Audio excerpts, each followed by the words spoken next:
다들 아시다시피 한미 정상회담이 그저께 새벽에 있었습니다. 외형적으로는 굉장히 무난한 듯 마무리되는 듯한 많은 보도들이 나오고 있습니다. 파국을 피한 회담이라고 합니다. 그런데 우리가 정상회담을 파국을 피하기 위해서 하지는 않습니다. 그래서 주로 분위기를 한미 간의 분위기가 험악하지 않을까 굉장히 우려를 했었는데 상당히 많은 어떤 아부의 말들로 피스메이커, 피스메이커, 페이스메이커 등등도 오가고 어떤 선물이 오갔다 이런 내용들이 주로 기사를 많이 났는데 실질적으로 우리가 그리고 가시적으로 대한민국이 이번 회담을 통해서 무엇이 분명해졌으며 무엇을 얻었느냐 여기에 대해서는 지금 퀘스천 마크입니다. 알 수 있는 게 없습니다. 그야말로 저희는 빈손 외교라고 지금 굉장히 걱정을 하고 있습니다.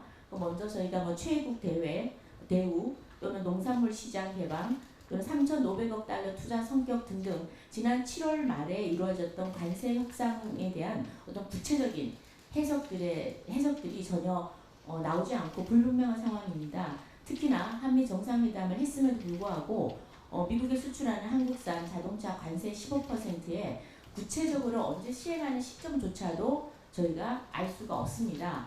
그리고 또 다 아시겠지만 추가로 지금 관세로 부담해야 될 그 금액이 6조 원에 달합니다만 이것이 언제 어떻게 되는지를 알 수 없는 상황에서 이 완성차 업체들의 불안이 점점 가중되고 있습니다.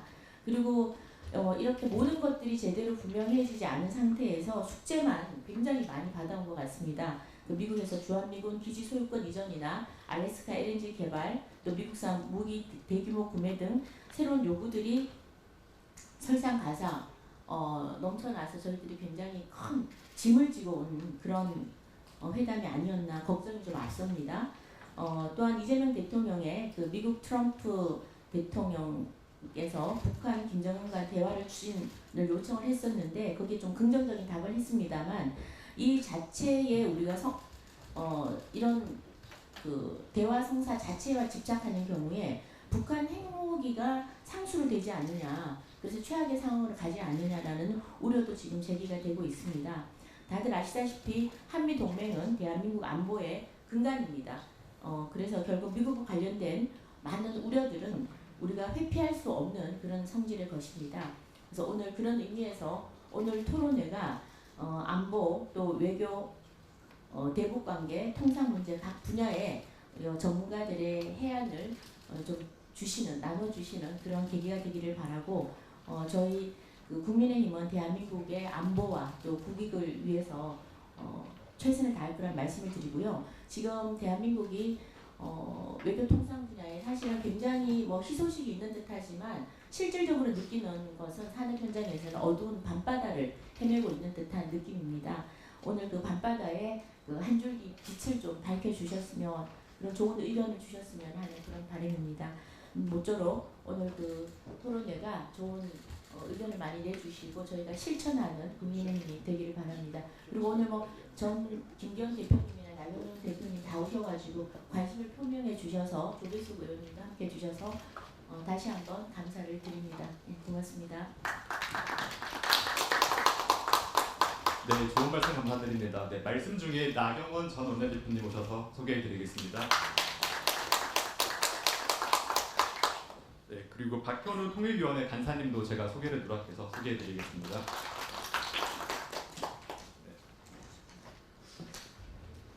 네, 다음으로 김은혜 정책수석 부대표님의 인사 말씀을 청해 듣겠습니다.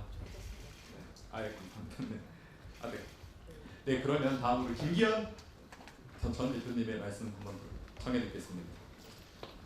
네, 반갑습니다. 김기현입니다. 오늘 정말 중요한 주제, 어쩌면 대한민국의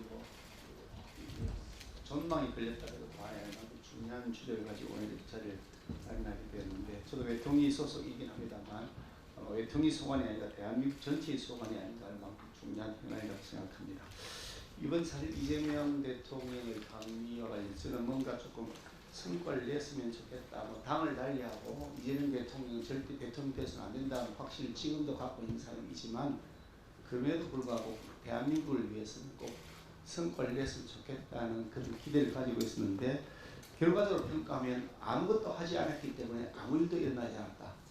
라는 것이 이번 방문의 결과 아닌가 생각합니다.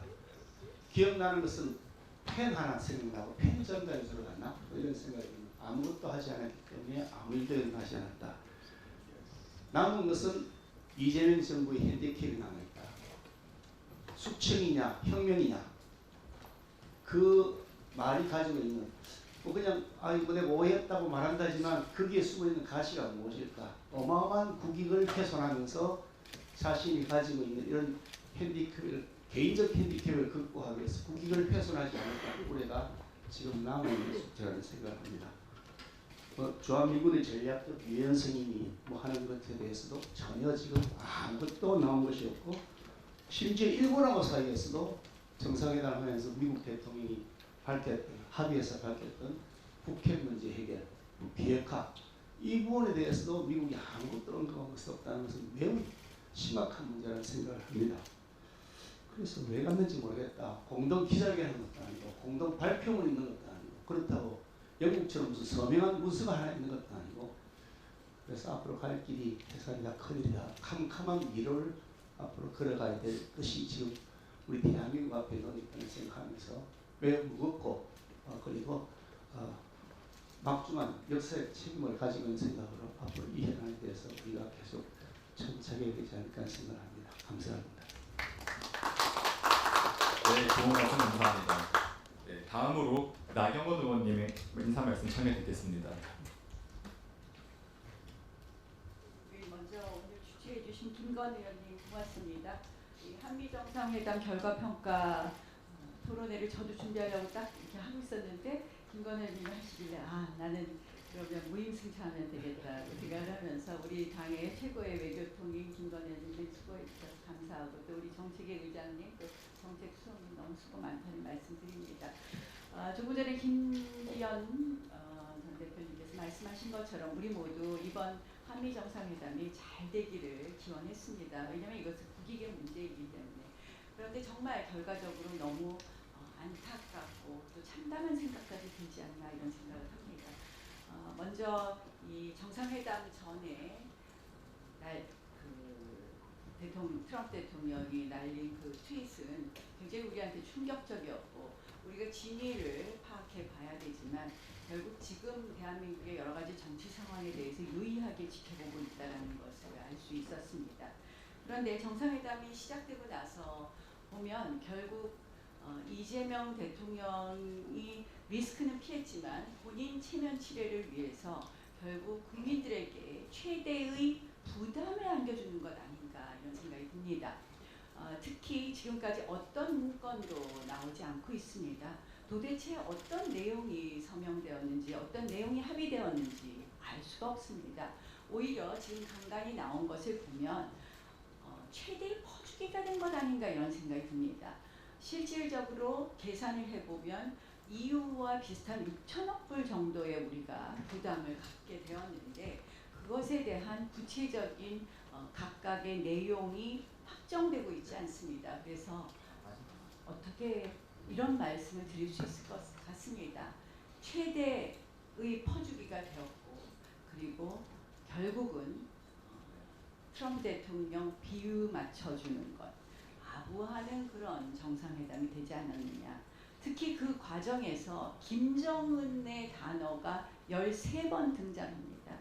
결국 이 정상회담 이후에 이재명 정부가 트럼프 대통령의 어떻게 보면 서포트 하에서 대북 정책을 상당히 유화적으로 접근할 것을 알려주는 것 아닌가 이런 생각을 하면서 얼마 전 이시바 총리와의 회담에서도 이시바 총리는 북한의 비핵화를 이야기하는데 우리 대통령은 한반도의 비핵화를 이야기했습니다. 남북관계 역시 우리가 유의해서 봐야 될 거라는 말씀을 드립니다. 네, 좋은 말씀 감사합니다. 네, 다음으로 조비숙 의원님의 인사 말씀을 청해 듣겠습니다. 네, 조비숙 의원입니다. 간단히 말씀드리겠습니다. 우선 오늘 이렇게 좋은 자리 준비해 주신 김건 의원님께 감사합니다. 제가 이 모임의 공지를 며칠 전에 봤거든요. 그래서 이 정상회담 끝나고 바로 이게 필요하다 싶어가지고 미리 이렇게 장소도 섭외하시고 또 이렇게 준비하신 것에 대해서 정말 준비성이 철저하시다. 예, 이런 생각을 했습니다. 감사드립니다. 소문난 잔치에 먹을 게 없다고 합니다. 제가 오늘 여러 언론의 평가나 이런 걸 봤는데 분명합니다.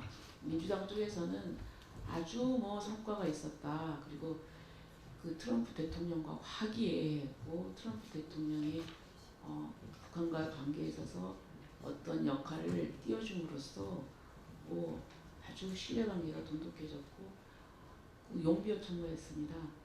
그런데 사실 외교라고 하는 것은 국익이 중요한 것이고 이 국익을 면에서 우리가 무엇을 얻어내는가에 대한 얘기는 없었습니다. 오늘 이 세미나를 통해서 저희가 한미 정상회담이라는 그런 화려한 저쪽에서 얘기하는 그런 이벤트 뒤에 있는 정작 우리가 챙겨야 될 부분을 제대로 챙기고 논의하는 자리가 되었으면 합니다. 감사합니다. 네, 좋은 말씀 감사합니다. 네, 다음으로 김은혜 정책수석 부대표님 다시 한번 청해 듣겠습니다. 네. 주민들이 하시면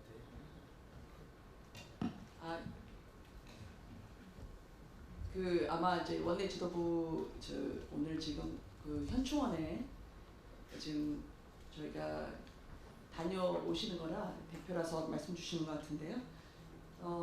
아마 여기 계신 분들이 어제 한미정상회담 보시면 1,500억 불 주고 한미정상회담을 거래한 것인가? 또는 이제 5천억 불 토탈로 해서 어떤 국익을 얻어내는지 궁금해하실 것 같다는 생각을 합니다. 백악관은 누구나 갈 수 있고 허락만 받으면 기념품점에 가서 모자를 살 수 있는데 그 모자 하나 받은 대가로 1,500억 불 투자한 것에 대한 우리 국민이 손에 얻은 국익이 무엇인지 오늘 여기 계신 참석자분들과 함께 또 저도 많이 배우고 또 이분들께 들어보는 기회를 갖도록 하겠습니다. 감사합니다. 네, 좋은 말씀 감사드립니다. 네, 다음으로 성희종 국방위원장님 다시 한번 청해 듣겠습니다. 전문가들 이야기 듣는 게 좀 중요한데 망신한당했다고 성공한 정상회담이라고 자평하는데 보셨습니까? 핀잔 안 들었다고 잘한 정상회담이라고 여러분 이게 자랑하는 게 정상입니까? 우크라이나나 남아공 같은 경우는 미국하고의 관계에 있어서 투자 규모나 모든 게 이게 비교가 안 되는 나라가 대한민국입니다. 우리가 갖고 있는 조선이나 원자력 그 이외에 반도체를 비롯한 엄청난 제조업의 강국에 세계 6위 안에 들어가는 정상의 방미에 있어서 망신한당했다고 하면서 삼실장이 다 출동을 해서 그 칭찬한 그 회담이 아니라 환담에 대해서 이렇게 성공했다고 하는 것 자체가 국가에 이게 이득이 되는지 모르겠습니다. 정말로 중요한 것은 비공개에서 무슨 이야기가 나왔느냐. 근데 공동성명 하나도 없잖아요. 우파 대통령이 가서 이래 했으면 난리가 났을 겁니다. 정말로 난리가 났을 겁니다. 나라 팔아먹었다고 했을 겁니다. 한미관계 굉장히 중요하고 또 앞으로도 더 잘 돼 가야 합니다. 그런데 이러한 부분에서 이번에 성과 하나도 없이 공동 성명 하나 없이 끝난 거는 이게 성공한 회담이냐 하는 것은 냉정하게 바라봐야 합니다. 대한민국 국익의 입장에서. 저는 이 비공개 회담에서 어떤 일이 있었는지 쌀이나 또는 쇠고기 같은 건 어떻게 됐는지 우리가 왜 더 투자를 더 기업들이 하게 됐는지 이런 설명이 하나도 없습니다. 또 한국의 재원들이 미국에 투자가 되면 공동화되는 대한민국의 제조업에 대한 이 문제는 어떻게 할 건지 대안이라도 내놔야 될 거 아닙니까? 지금 그런 대안 하나도 없이 지금 현재 이 한미 정상회담이 성공했다고 이 국내용 정치적으로 이용해 먹는 것부터가 저는 문제가 있다고 생각을 합니다. 오늘 많은 전문가들이 이렇게 오셨는데 이러한 문제점을 미래지향적으로 풀어주시고 미국의 요구에 대해서 당당하게 우리가 대처를 하면서 얻을 거를 더 얻어내야 하는 이런 대안을 좀 주시는 귀한 자리가 됐으면 좋겠습니다. 감사합니다. 지금부터 본격적인 간담회를 시작하겠습니다. 한미 정상회담이 끝난 지 하루가 지났습니다. 어제 하루 동안 정상회담에 대한 많은 기사와 분석이 쏟아졌습니다. 오늘은 좀 차분하게 한미 정상회담이 우리에게 무엇을 남겼고 앞으로의 과제가 무엇인지 짚어보도록 하겠습니다. 오늘 간담회에는 앞선 소개대로 세 분의 전문가를 발제자로 모셨습니다. 안보, 외교 및 대북, 관세 분야에 대한 발제를 각각 청해 듣고 질의응답 및 토론을 이어가도록 하겠습니다. 먼저 안보 분야에 대해 이정규 세종연구소 개본연구위원이자 얼마 전까지 줄스웨덴 대사님을 지내신 대사님께서 발제해 주시겠습니다. 발제는 10분을 넘지 않게 핵심 위주로 간단히 말씀해 주시길 부탁드립니다. 네, 제가 준비한 그 내용들이 있는데 먼저 저도 이번 한미 정상회담 결과에 대해서 소견을 말씀드리겠습니다. 제가 보기에는 그 여러 의원님들이 지금 이전에 말씀하셨듯이 사실상 구체 현안보다는 조금 이 양국 대통령의 첫 상견례의 성격이 강한 그런 정상회담이었던 것 같습니다. 물론 이것은 이 비공개 회의에서 어떤 내용이 논의됐는지가 아직 공개되지 않았기 때문에 지금 언론에 보도된 내용 그리고 대통령실 대변인이 밝힌 내용 등을 기초로 해서 제가 말씀드립니다. 그 다음에 이제 두 번째는 양국 대통령이 그래도 상호 관심과 호감을 서로 표명을 하고 이를 확인했던 계기가 된다고 생각합니다. 그런데 이제 실질적으로 중요한 그런 안보 분야에서의 구체 현안, 저희가 정상회담 전에 많은 이 관심을 두었던 주한미군의 전략적 유연성이라든지 국방비 증액이라든지 이게 기본적으로 미국 트럼프 행정부가 추구하는 마가 정책의 핵심적인 내용이고 주한미군 사령관도 언급을 했고 미국의 그 주요 국방안보 전략을 주도하고 있는 미 국방부의 엘브리지 홀비 정책차관도 이 문제에 대해서 관심을 갖고 여러 번 대의원한테 얘기를 했습니다. 그런데 그런 내용에 대해서 지금 아무런 게 공개되지 않고 있습니다. 따라서 저희가 지금 정상회담이 성공했냐 아니냐를 판단하기가 굉장히 어려운 그런 상태고 사실은 정상회담이 성공했냐 아니냐는 관점에 따라서 다른 거라고 저는 봅니다. 뭐냐면 아주 워스트 케이스 시나리오를 상정했던 그리고 그걸 기초로 우려했던 사람들은 다행이다.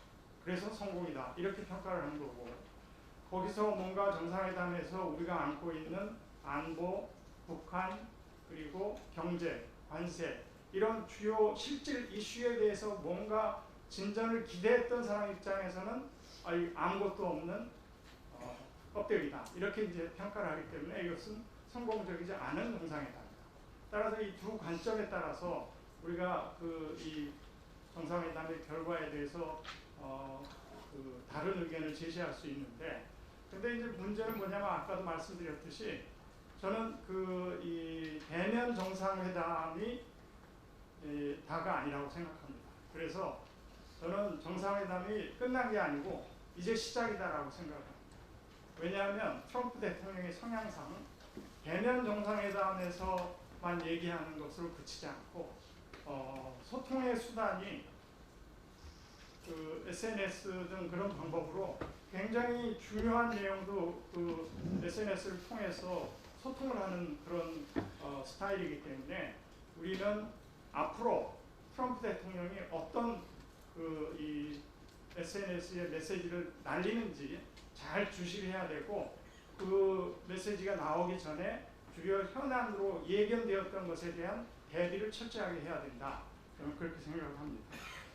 그 다음에 이제 이 주요 이슈에 대한 내용이 아직 공개가 안 돼서 제가 보기에는 일종의 여기가 이 화장, 얼굴에 화장하는 거를 영어로 메이크업이라고 하죠. 그 메이크업 밑에 가려진 실체, 그게 이제 드러나면 거의 이제 민낯이 드러난다고 우리가 얘기를 하는데 아직 그 민낯이 드러나지 않았다.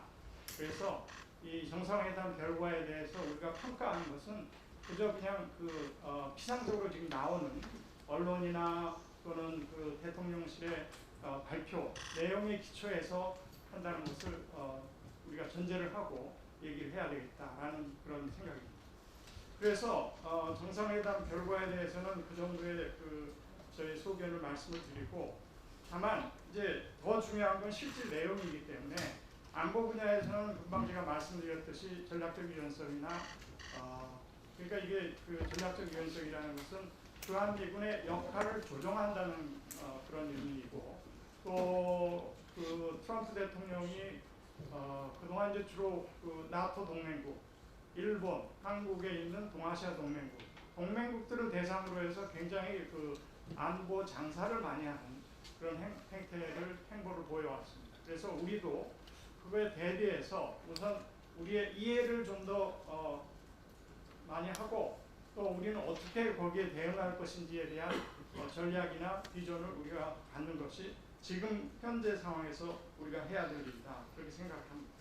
그래서 먼저 제가 이 자료에 보시면은 정상회담의 내용은 공개가 되지 않았기 때문에 결국은 안보 분야에서의 주요 이슈에 대한 생각의 기초는 이성락 국가안보실장이 8월 22일 날 기자간담회에서 얘기했던 것을 먼저 기초로 해서 살펴보고, 그 다음에 과연 그런 우리 한국의 안보실장이 보는 관점과 시각이 미국에서 보는 관점과 시각하고 같은지 다른지, 다르면 어떻게 다른지, 이런 것들을 따져보면 앞으로의 이 예상 방향을 우리가 예상할 수 있을 것을 봅니다.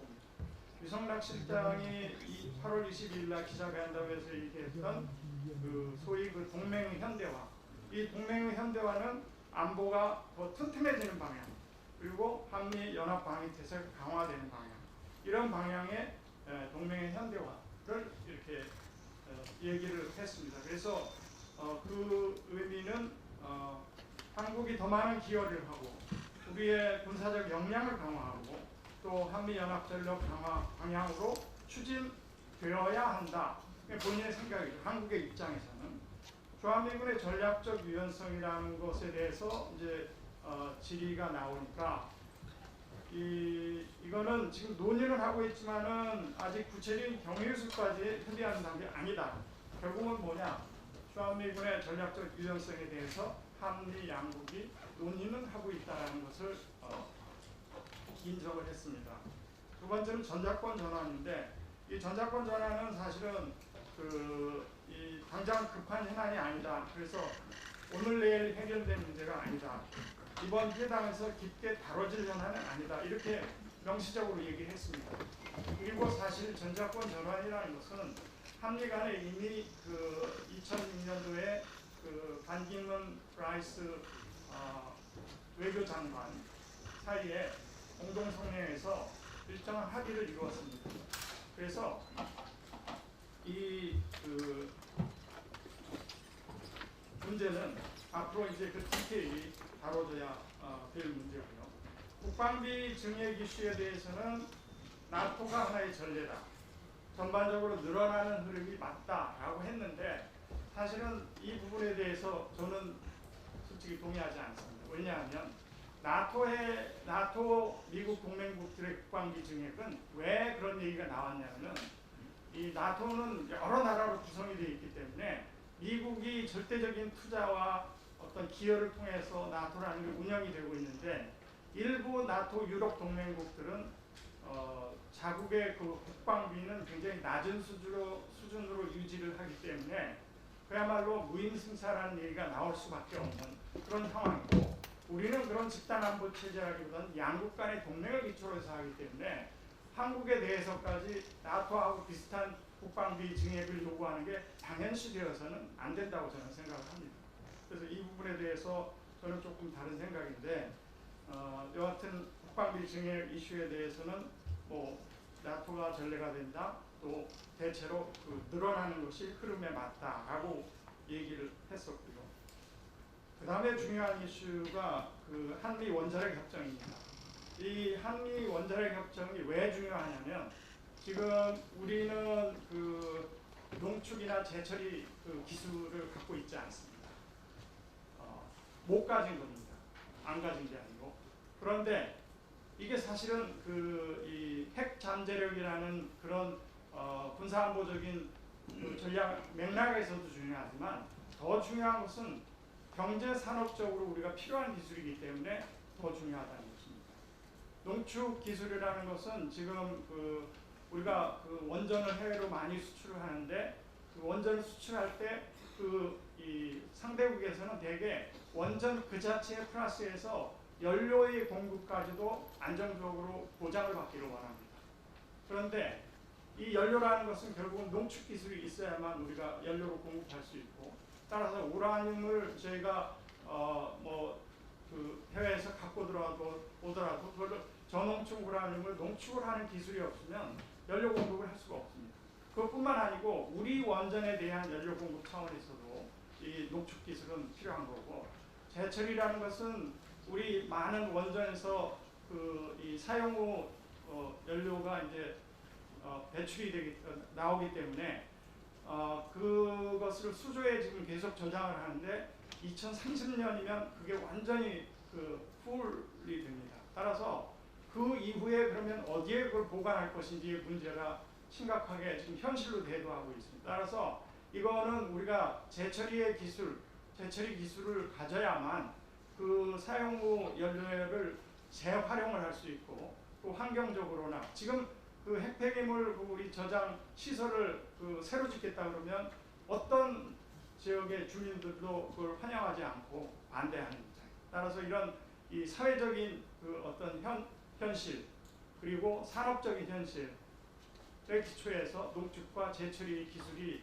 반드시 필요한데, 다행히도 정상회담이 시작되기 전에 조현 외교부 장관이 이 한미 원자력 협정 개정 문제에 대해서 우리가 그 논의를 할 거다라고 얘기를 했고, 심지어는 이 유성락 안보실장도 8월 22일 기자간담회에서 한미 원자력 협정이 이번 회담의 공식 의제다라고 분명히 얘기를 했습니다.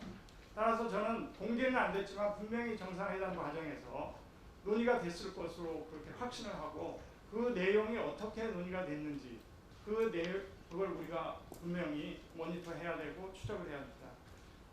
개인적인 생각이지만 한미 정상회담이 만약에 그 한미 원자력 협정 개정 협상을 시작하기로 선언을 한 것만 했더라도 저는 굉장한 성과라고 그렇게 볼 수 있다 생각합니다. 그런데 지금 그런 내용들이 하나도 나오지 않았기 때문에 그 원자력 협정에 대한 그런 얘기를 우리가 계속 주시를 해야 된다, 그런 생각을 하고 있습니다.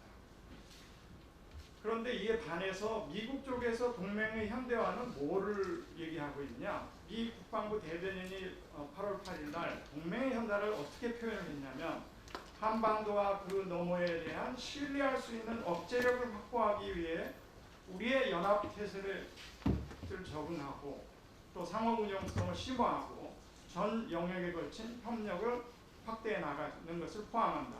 결국은 뭐냐? 미국은 동맹의 현대화를 얘기하면서 안보 환경 변화에 대응하기 위해서 한미동맹이 한반도뿐만 아니라 그 범위를 영내 군사적 위협에 대응하는, 그러니까 인도태평양 지역으로 확대를 해야 된다라는 것을 분명하게 강조를 하고 있고, 그래서 한미동맹의 현대화는 결국은 주한미군의 역할 조정, 대북 방어의 한국군의 주도적 역할 확대, 그리고 국방비 증액, 이런 것들을 포함하는, 이런 요소들을 포함하는 그런 내용으로 우리가 받아들일 수 있다. 그러나 실제 이제 어떤 것이 될 것이냐는 양국 간의 이제 협상 내지는 협의를 해봐야 된다라는 얘기입니다. 그래서 이 동맹의 현대화는 여러 계기에 이제 미국에서 우리 측에도 설명을 했고 언급을 했습니다. 그 다음에 이제 저는 국제 안보 질서라는 게 1945년 그 2차 대전 전후에 있었던 규범에 기반한 국제 질서, Rules Based International Order에서 21세기에 두 가지의 큰 사건으로 인해서 그 질서가 파괴됐다라고 보는데, 그 두 가지의 사건은 러시아의 우크라이나 침공 2022년이죠. 그거는 힘에 의한 현상 변경을 의미합니다. 만약에 강대국에 의한 힘에 의한 현상 변경이 앞으로도 이루어진다면 이것은 중국의 대만 사태에도 이제 영향을 줄 거고, 또 어떤 강대국이 약속을 무력 침공을 해서 강제로 점령하는 그런 사태가 일어날지 모른다는 그런 점에서 굉장히 큰 국제 질서에 파급 효과가 있는 사건이었고, 두 번째는 트럼프 2기 행정부의 마가 Make America Great Again, 이 마가 정책이 국제 규범보다는 자국의 이익만을 생각하는 그런 정책입니다. 그래서 지금까지 미국이 했던 세계 경찰로서의 역할은 이제 자기들은 더 이상 안 하겠다는 거고, 그 대신 자국의 이익이 되는 것만 선택적으로 하겠다는 것이 이제 마가 정책의 핵심인데, 그렇게 되면 결국은 미국이 손을 뺀다는 얘기고 세계 안보 질서에 굉장히 큰 힘의 공백이 생길 것이다. 결국은 지금 러시아 푸틴 대통령도 어쩌지 못하고 트럼프의 얘기를 듣지 않기 때문에 그렇게 호언장담했던 우크라이나 전쟁도 지금 아직도 계속되고 있는 거죠.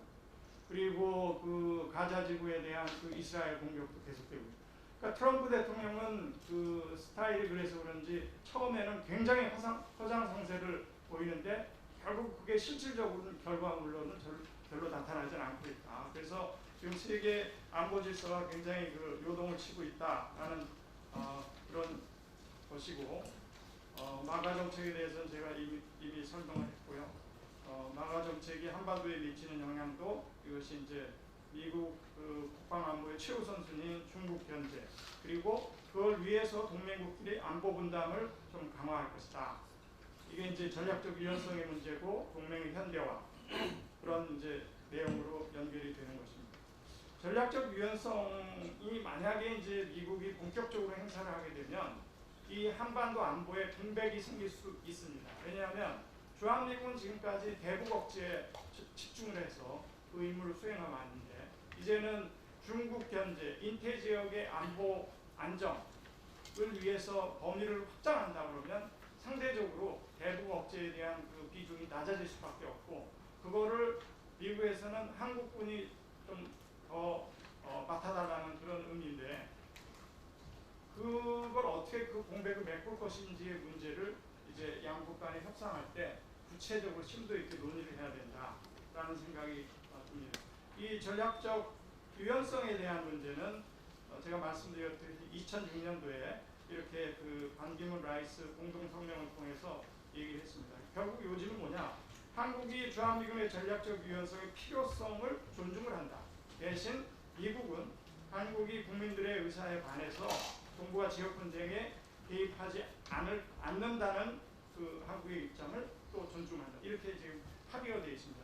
그래서 미국이 마음대로 전략적 유연성을 그렇게 행사하거나 또 그쪽으로 나갈 수는 없습니다. 한국이 같이 동의를 해주고 합의를 해야 이런 것이 이루어지기가 수월해지기 때문에 지금 그래서 이제 우리가 협의를 해야 되는 거죠. 전략적 유연성과 확장 억제의 상관관계는 아무래도 주한미군 전력이 다른 데로 이동을 한다 그러면 이 상주 억제의 약화, 북한의 오판 가능성, 한국 내 이제 정서적 이 정치적 불신 이런 것들이 강화되기 때문에 굉장히 그 안보에 있어서는 부정적인 영향이 많이 출해될 것이다. 전작권 전환 문제는 사실 이번에 논의되지 않을 것이라고 확언을 했고, 또 우리도 이 문제가 논의 안 되는 것이 좋기 때문에 구체적인 내용은 제가 드린 자료를 보시면 되겠습니다. 아까 그 한미 원자력 협정 개정의 필요성이나 우리 포지션, 그다음에 대미 설득 논리에 대해서는 제가 어느 정도 말씀을 드렸기 때문에 생략을 하고, 마지막으로 정책 제언을 드린다면, 이게 전략적 유연성이라는 것이 이제 주한미군의 역할 조정을 의미하는데 저는 우리가 이런 것에 대해서 수세적으로 수동적으로 대응할 것은 아니다. 결국은 이걸 기회적인 공간으로 활용을 해서 한국의 전략적 자율성을 확보하는, 전략적 유연성이면 우리는 전략적 자율성을 확보하는 길로 기회를 활용을 해야 된다. 그 내용은 아까 말씀드린 원자력 협정 개정을 통해서 농축과 재처리 기술을 우리가 확보를 해서 핵 잠재력을 우리가 가질 수 있다면 대북 억제력도 증강이 되는 것이고, 또 우리도 산업적, 경제적으로 굉장히 중요한 기반이 된다라는 말씀을 드리고, 두 번째는 만약에 전략권 전환이 이루어진다면 확장 억제의 약화를 우리가 막기 위해서 그 실행력을 강화하는 보완 조치가 반드시 병행이 돼야 된다. 그 보완 조치라고 하는 것은 한미 연합훈련, 그리고 그 한미 확장 억제 수단 활용 위원회, 이런 것들을 강화를 해서 이 보완 조치를 반드시 하는 것이 우리한테 필요한 거다. 저는 이번에 정상회담에 좀 긍정적인 점수를 준다면,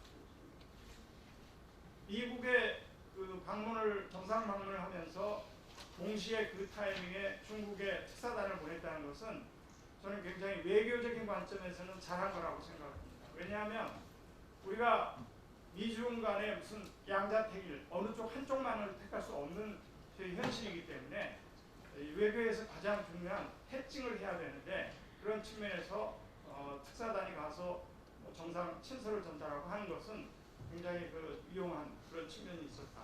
그래서 우리가 앞으로도 중국과의 전략적인 관계를 계속 관리해 나가야 된다. 이 세 가지를 저는 정책 제안으로 제시하고 있습니다. 감사합니다. 예, 감사합니다.